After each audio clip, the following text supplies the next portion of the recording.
Bismillahirrahmanirrahim. Allahumma inni as'aluka ilman nafi'an wa rizqan thayyiban wa amalan mutaqabbalan. Amin ya rabbal alamin.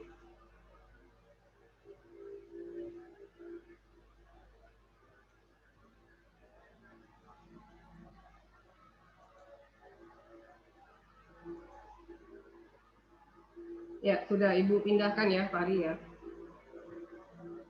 Ya Allah, sungguh hamba bermohon kepadamu ilmu yang bermanfaat, rezeki yang baik, dan amalan yang diterima. Amin ya rabbal alamin.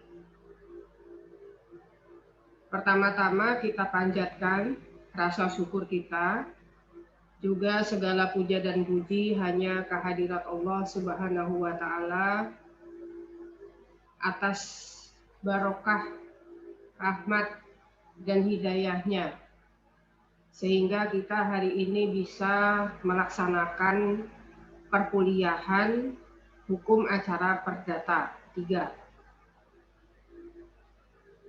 Juga salam dan hormat kita sampaikan kepada satu-satunya manusia terbaik di muka bumi, Nabi Allah Muhammad Shallallahu Alaihi Wasallam beserta keluarga dan para sahabat beliau. Hari ini akan melanjutkan materi minggu yang lalu, masih pada asas-asas hukum acara perdata, di mana asas-asas hukum acara perdata ini secara eksplisit maupun implisit ada di dalam kitab Undang-Undang Hukum Acara Perdata. Di minggu yang lalu kita sudah membahas bahwa hukum acara perdata ini prinsipnya adalah hakim bersifat menunggu. Di sini berlaku adagium judex ne procedat ex officio. Apabila tidak ada gugatan, maka tidak ada hakim. Jadi hakim di sini sifatnya menunggu berkas gugatan.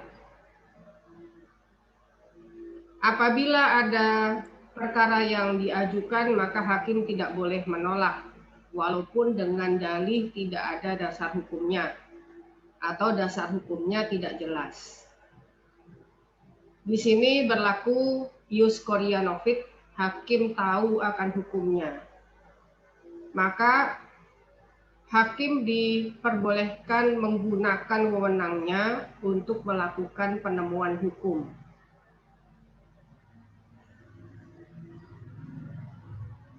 Apabila tidak ada dasar hukumnya, bukan berarti hakim bisa menolak, tetapi hakim dituntut harus menggali, mengikuti, dan memahami nilai-nilai hukum yang hidup di dalam masyarakat.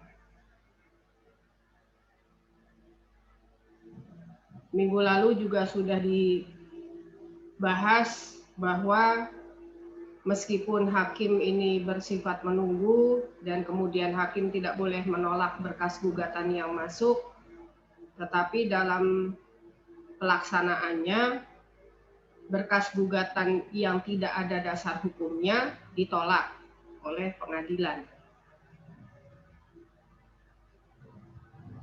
Kemudian yang kedua, hakim bersifat pasif. Artinya pokok perkara atau sengketa yang diajukan oleh para pihak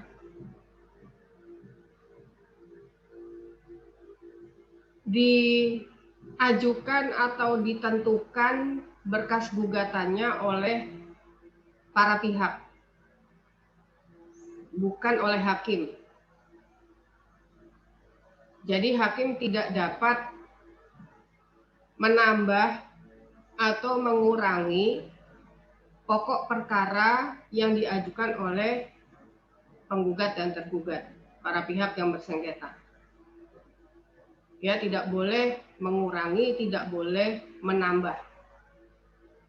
Sebab itu merupakan wewenang dari para pihak yang sedang bersengketa. para pihak bebas mengakhiri sendiri sengketa yang diajukan mereka, para pihak yang bersengketa tersebut. Hakim tidak boleh menghalang-halanginya. Pengakhiran sengketa ini dapat terjadi karena tercapainya perdamaian atau pencabutan gugatan.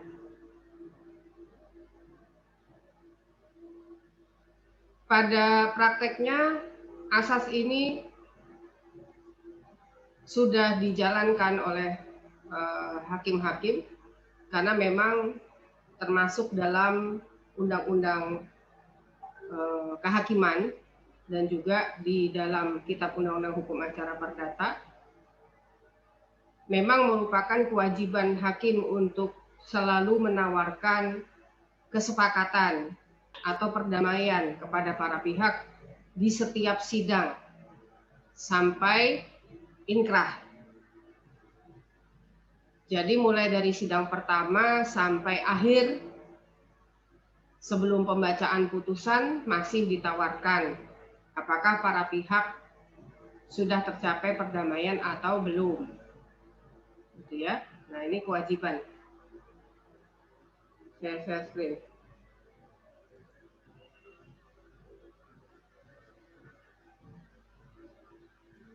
Oh, saya nggak bisa share screen ya kalau nggak jadi host ya.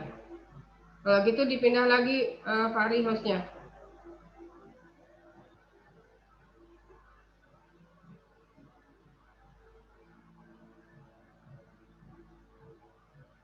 Kalau co-host bisa share screen nggak ya?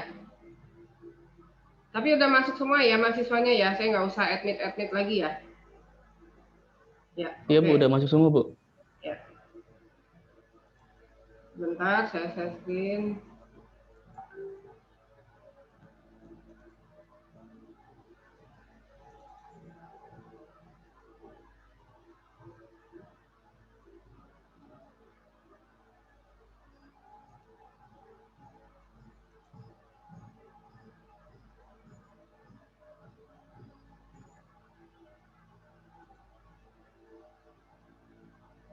Ya, sudah kelihatan?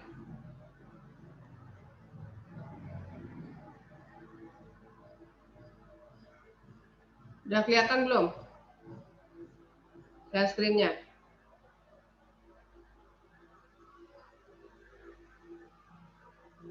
Sudah kelihatan Bu. Udah ya? Oke. Saya pikir saya putus jaringannya. Nah, ini adalah asas yang minggu lalu sampai di sini.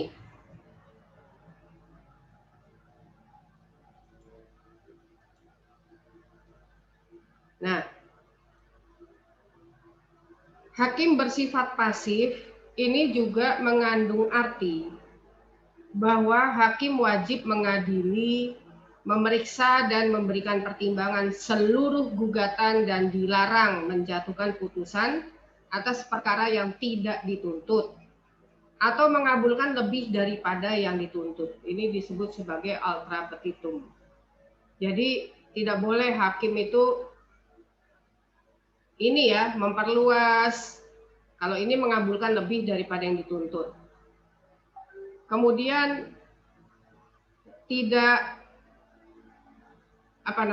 tidak memberikan amar pertimbangan hakim terhadap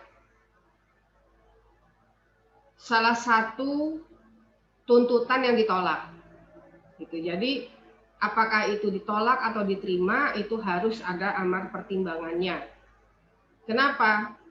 Untuk menjaga objektivitas putusan hakim. Supaya masyarakat tahu. Supaya putusannya bisa dianalisa oleh masyarakat luas. Apakah amar pertimbangan hakim tersebut tidak bertentangan dengan norma-norma hukum yang berlaku dan atau norma-norma yang hidup dalam masyarakat. Ya.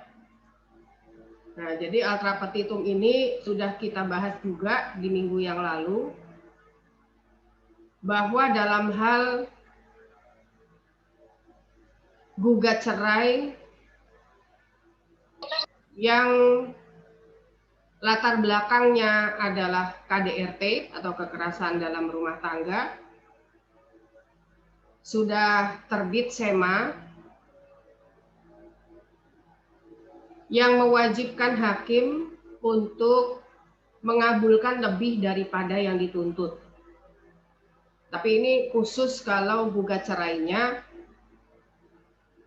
dilatar belakangi oleh KDRT. Selain itu tidak boleh hakim mengabulkan lebih daripada yang dituntut. SEMA ini keluar dengan semangat untuk mengurangi dan kalau bisa menihilkan kasus-kasus perceraian yang disebabkan oleh kekerasan dalam rumah tangga. Dan juga sebagai bentuk perlindungan hukum terhadap perempuan dan anak yang banyak mengalami kekerasan, gitu ya, kekerasan domestik. Nah, jadi semangatnya di situ SEMA ini muncul dan kita sudah bahas bahwa terdapat perbedaan penafsiran hukum terhadap SEMA ini antara hakim-hakim di Pengadilan Jakarta, gitu ya, dengan Pengadilan Agama Tangerang. Nah, ini sudah bisa dilihat atau dibaca ya pada skripsi salah satu mahasiswa UMT, Fakultas Hukum UMT. Skripsinya ada di perpustakaan. Jadi silahkan dianalisa, skripsinya sangat menarik. Bagaimana hakim-hakim juga tidak selalunya sama ya dalam menyikapi surat edaran Mahkamah Agung mengenai tugas pokok dan fungsinya. Kemudian yang ketiga adalah sifat terbukanya persidangan. Sifat terbukanya persidangan perdata adalah terbuka untuk umum. Maka setiap orang diperbolehkan hadir untuk mendengarkan pemeriksaan di persidangan. Mengapa demikian? Untuk kontrol sosial. Agar menjamin peradilan berjalan dengan fair, tidak memihak dan adil. Jadi masyarakat bisa menilai. Karena menjalani persidangan dengan fair, tidak memihak dan adil adalah hak asasi manusia. Nah, ini untuk menjamin. Lalu bagaimana bila pemeriksaannya dilakukan secara tertutup? Ataupun putusan yang diucapkan dinyatakan tidak terbuka untuk umum, ini kalau perdata ya. Maka putusan tidak sah dan tidak mempunyai kekuatan hukum serta batal demi hukum.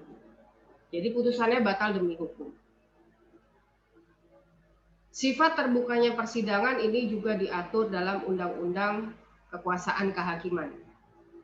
Jadi ketika hakim pada pengadilan perdata membuka pemeriksaan, sidang pemeriksaan di pengadilan, harus mengucapkan sidang terbuka untuk umum.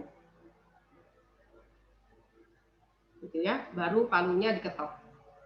Nah, ini merupakan salah satu prosedur dari beracara perdata.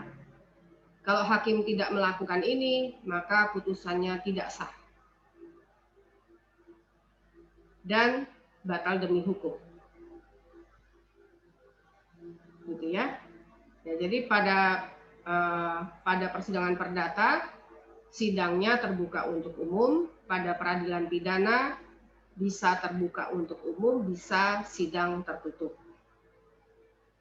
Terutama pada perkara-perkara yang menyangkut anak di bawah umur, ya, misalnya tindak pidana yang dilakukan, yang pelakunya itu anak di bawah umur, atau tindak pidana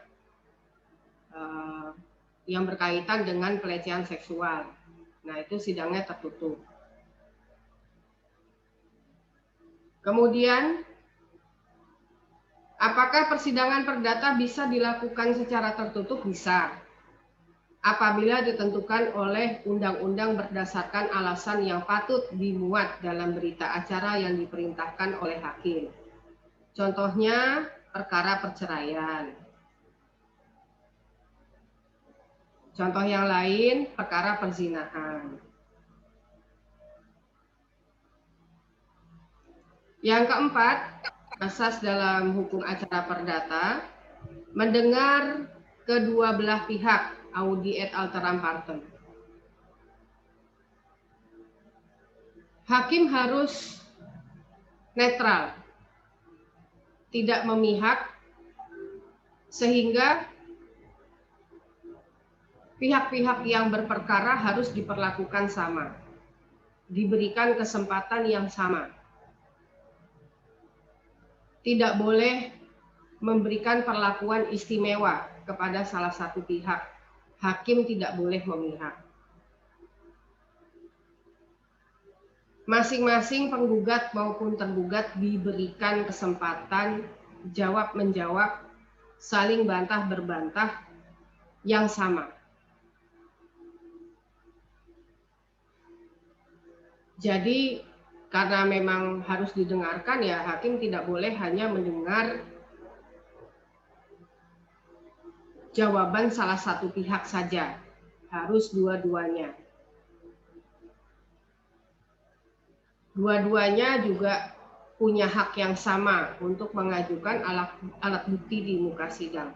Ini tidak ada masalah di sini, memang jalannya persidangan seperti ini, gitu ya. Dua belah pihak didengarkan keterangannya atau jawabannya. Yang kelima, putusan harus disertai alasan-alasan. Semua putusan pengadilan harus memuat alasan putusan yang dijadikan dasar untuk mengadili. Jadi harus ada amar pertimbangan hakim. Kenapa? Sebagai bentuk pertanggungjawaban hakim. Apakah putusannya ini sesuai dengan rasa keadilan dalam masyarakat? Apakah putusan hakim ini objektif, tidak memihak, tidak diskriminatif? Ini terlihat dalam amar putusan hakim.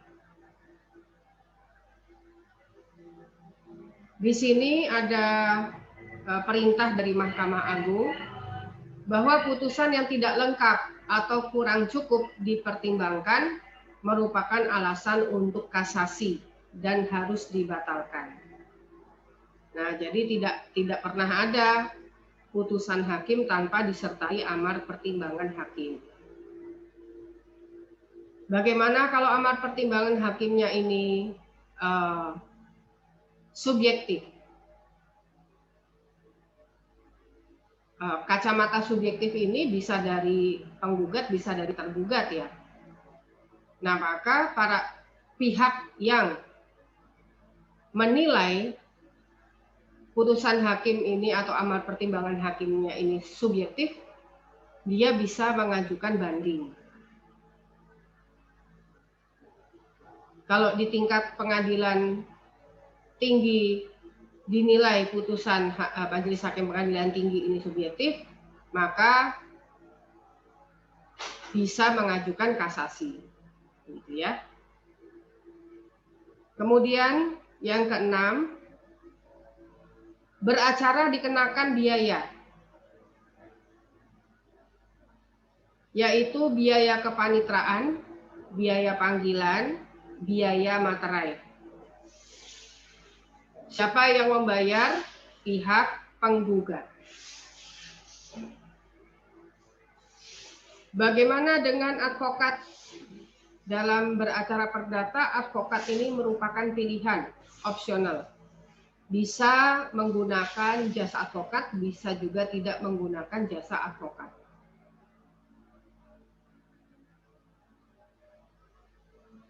Bagaimana kalau ada yang tidak mampu membayar jasa advokat?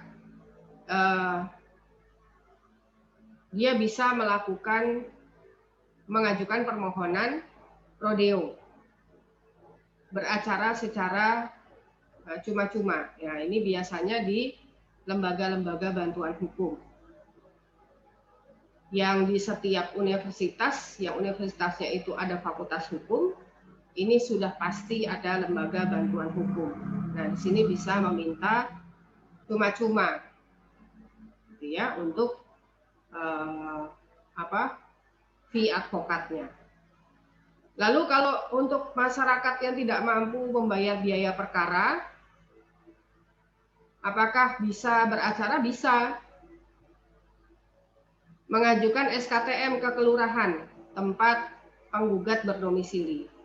Jadi sama juga kalau mau ke LBH ya pakai SKTM juga ya, surat keterangan tidak mampu. Ntar langsung ke Menkumham ya, Bu. Halo? Iya, nanti langsung ke Menkumham, Bu, ya, dari LBH-nya buat minta bantuan. Iya, nanti untuk LBH itu ada subsidi dari Kemenkumham apabila dia menerima kasus-kasus yang dari orang yang tidak mampu. Apakah LBH boleh menerima kasus di mana orangnya mampu? Boleh saja. Boleh, tapi tidak menetapkan biaya tertentu. Gitu ya. Ini sekaligus untuk subsidi silang ya. Jadi antara masyarakat yang tidak mampu dengan masyarakat yang mampu, ini bisa saja meminta bantuan pada lembaga bantuan hukum. Di LBH ini juga ada akreditasinya. Jadi ada yang terakreditasi A, B, dan C seperti universitas. Masing-masing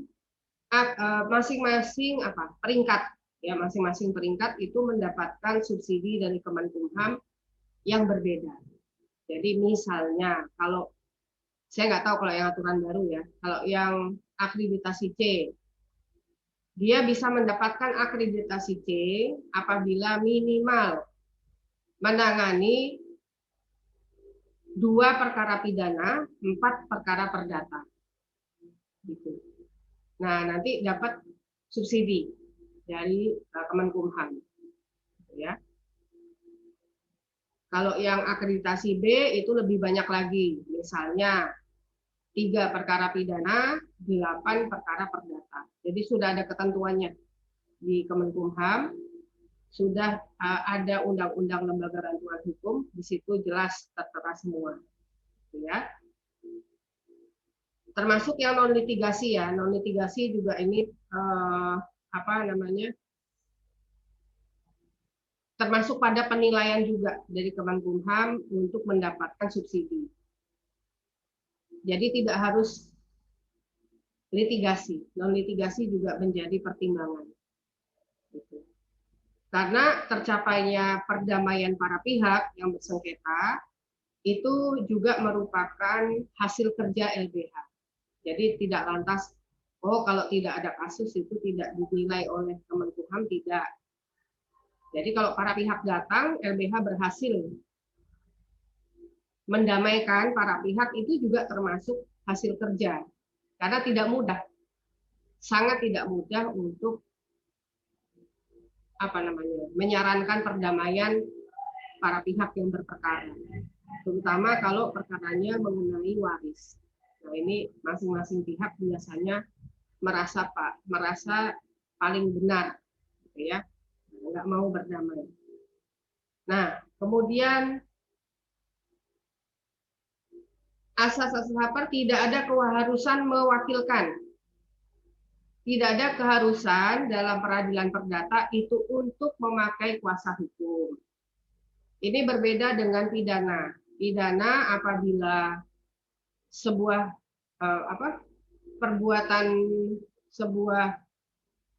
perbuatan hukum itu ancaman pidananya maksimal pidana mati, maka wajib memakai kuasa hukum. Wajib. Ini pernah terjadi pada kasus Imam Samudra ya, saya masih ingat walaupun kasusnya udah lama, itu Imam Samudra itu nolak memakai kuasa hukum, padahal dia ancaman pidananya pidana mati. Alasannya, kalau memang saya salah, Allah pasti akan cegah majelis hakim untuk memutus hukuman mati untuk saya. Jadi dia nggak mau, dari awal nggak mau didampingi kuasa hukum. Ya sudah, ya ini namanya juga gimana ya? Ya walaupun wajib, tapi orangnya nggak mau ya. Apalagi yang bisa diperbuat gitu ya. Tapi pada akhirnya juga pakai kuasa hukum juga karena wajib. Kalau pidananya ancaman hukumannya mati kan wajib pakai kuasa hukum. Mau nggak mau orangnya pakai kuasa hukum, gitu ya. Tapi kalau perdata tidak wajib, boleh pakai kuasa hukum, boleh tidak.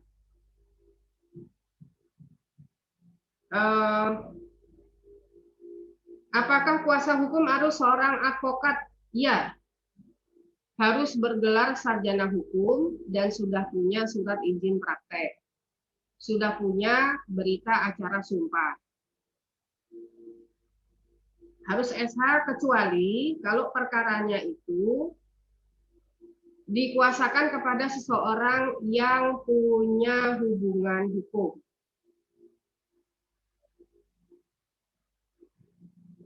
Hubungan keluarga, ya hubungan keluarga. Jadi misalnya orang tua itu sudah sepuh ya, sering sakit-sakitan dan lain-lain, dikuasakan kepada anaknya, itu boleh. Ini alur perkara perdata belum saya buat ya. Ini soalnya pakai apa namanya skema-skema, saya nggak bisa bikin skemanya. Jadi nanti ya minta tolong gitu ya, minta tolong. Nah, kemudian hukum acara perdata sebagai lex generalis. Hukum acara perdata yang ada di PN ini adalah ketentuan umum dari beberapa hukum acara untuk pengadilan-pengadilan lain. Jadi, misalnya beracara di pengadilan agama. Memang pengadilan agama sudah punya undang-undang pengadilan agama. Sudah ada beracara hukum, beracara bagaimana beracara di pengadilan agama. Tetapi pada ketentuan-ketentuan yang umum ini masih berlaku acara perdatanya. Demikian juga di pengadilan niaga, kemudian pengadilan hubungan industrial. Yang kedua, HAPER ini adalah lex spesialis, jadi hanya akan berlaku apabila lex spesialisnya tidak ada. Pemberlakuan HAPER sebagai lex generalis pada pengadilan-pengadilan lain selain PN berlaku secara mutatis mutandis. Nah, ini nanti dicari artinya.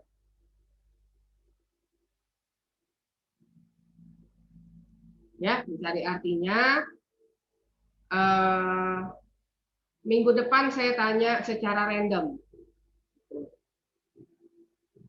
Hukum acara perdata berlaku sebagai lex generalis dalam hukum acara di pengadilan niaga. Ini tadi saya sudah jelaskan ya.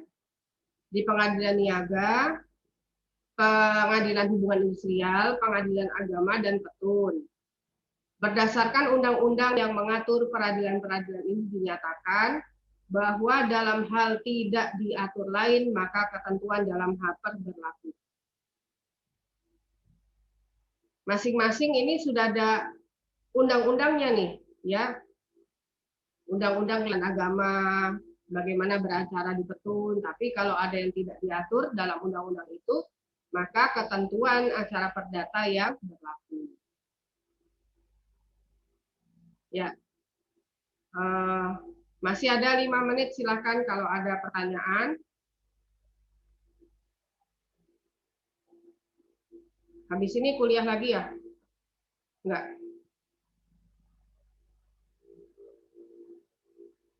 Ya, silakan. Masih ada 4 menit. Tidak ada. Ya, kalau tidak ada, perkuliahan saya akhiri dengan mengucapkan hamdalah, alhamdulillahirabbil alamin. Jangan lupa tugasnya dikerjakan, membuat video ya, video YouTube. Kemudian bagi mahasiswa yang tertarik membahas membahas kasus hukum tertentu atau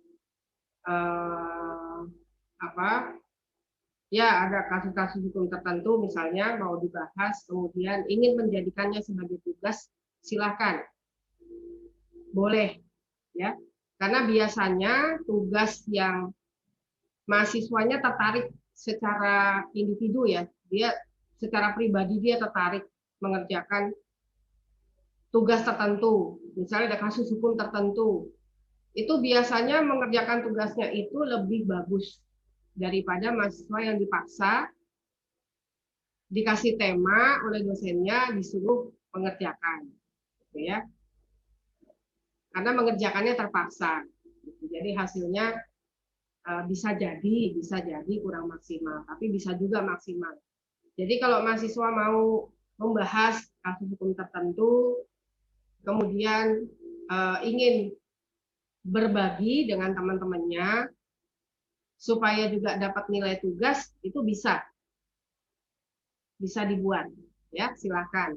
Saya membebaskan mahasiswa untuk menggunakan kreativitasnya sebagai anak muda yang tidak pernah habis itu